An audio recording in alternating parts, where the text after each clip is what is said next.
ஒரு middle class டீச்சரோட பையன் பிளைட்ல பணக்காரங்க மட்டும் இல்லாம ஒரு ஏழைகளும் போகணும்னு ஆசைப்படுறான். 1951 நவம்பர் மாசத்துல கர்நாடகால ஒரு சின்ன கிராமத்துல பிறந்தவர் தான் கேப்டன் கோபிநாத். இவரோட அப்பா என்னதான் டீச்சரா இருந்தாலும் இவருக்கு சின்ன வயசுல இருந்து இங்கிலீஷ் பேசவே வராதான். இதனாலேயே வெறித்தனமா படிச்சு இந்தியன் ஆர்மி வரைக்கும் போய் ஜாயின் ஆகுறாரு. அவரோட 27வது வயசுல ஆர்மில இருந்து வாலண்டியர் ரிட்டையர்மெண்ட் வாங்கி ஊருக்கு வந்து ஒரு நார்மலான விவசாயம் பண்றாரு. அப்பதான் கவர்மெண்ட் ஒரு ஆஃபர் கொடுக்குறாங்க.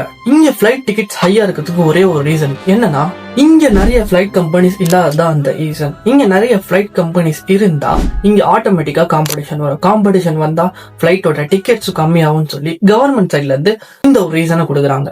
இன்னொரு சைடு பாத்தீங்கன்னா கோபிநாத் இவரு விவசாயம் பண்ணிட்டு இருக்காரு. விவசாயம் பண்ற அந்த டைம்ல ஒரு பெரிய ஃபிளட் வந்து இவரோட விவசாயம் ஃபுல்லாவே அழிஞ்சிருது. அப்போதான் இவருக்கு ஒரு ஃப்ரெண்ட் பெங்களூர்ல கிடைக்கிறாரு. அவரு ஒரு ஹெலிகாப்டர் கம்பெனியே வச்சிருக்காரு. எப்படின்னா ஒரு சீஃப் மினிஸ்டர்ஸ் பெரிய பெரிய செலிபிரிட்டிஸை கூப்பிட்டு போறதுக்கு. அந்த மாதிரி ஒரு நாள் ஒரு செலிபிரிட்டி இவரோட ஹெலிகாப்டர்ல வந்துட்டு இருக்கிற அந்த டைம்ல கீழே ஒரு சின்ன கிராமத்துல ஹெலிகாப்டரை பார்த்து சின்ன பசங்க எல்லாம் ஓடி வராங்க. நம்மளும் இங்க இருந்து தானே வந்தோம், இவங்களுக்கு எவ்வளவு ஆசை இருக்கும் மேல பறக்கணும்னு. இந்த மாதிரி நினைக்கிற அந்த டைம்ல கவர்மெண்ட் ஆஃபர் பண்ண அந்த நியூஸ் இவரோட காதுக்கு வருது. அப்பதான் இவருக்கு ஒரு யோசனை வருது, இந்த ஏழைகளையும் மேல பறக்க வைக்கணும்னு சொல்லி லோ காஸ்ட் ஏர் ஏவியேஷன் வெறும் ₹1 இருந்தா பிளைட்ல பறக்கலாம்னு சொல்லி ஒரு ஐடியாவை கொண்டு வராரு. அதுக்கான வேலையை ஸ்டார்ட் பண்ணும் போது நிறைய பேர் இவரை அசிங்கப்படுத்துறாங்க, அவமானப்படுத்துறாங்க.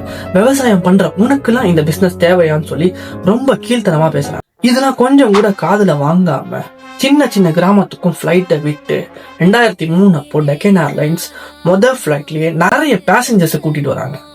இன்ட்ரெஸ்டிங்கா இருக்குல்ல? ஒரு விவசாயம் பண்றவரே ஒரு பெரிய கோலை அச்சீவ் பண்ணும்போது ஏன் நம்மளால முடியாதுன்னு சொல்லி உங்க ஃப்ரெண்ட்ஸுக்கு இந்த வீடியோவை ஷேர் பண்ணுங்க.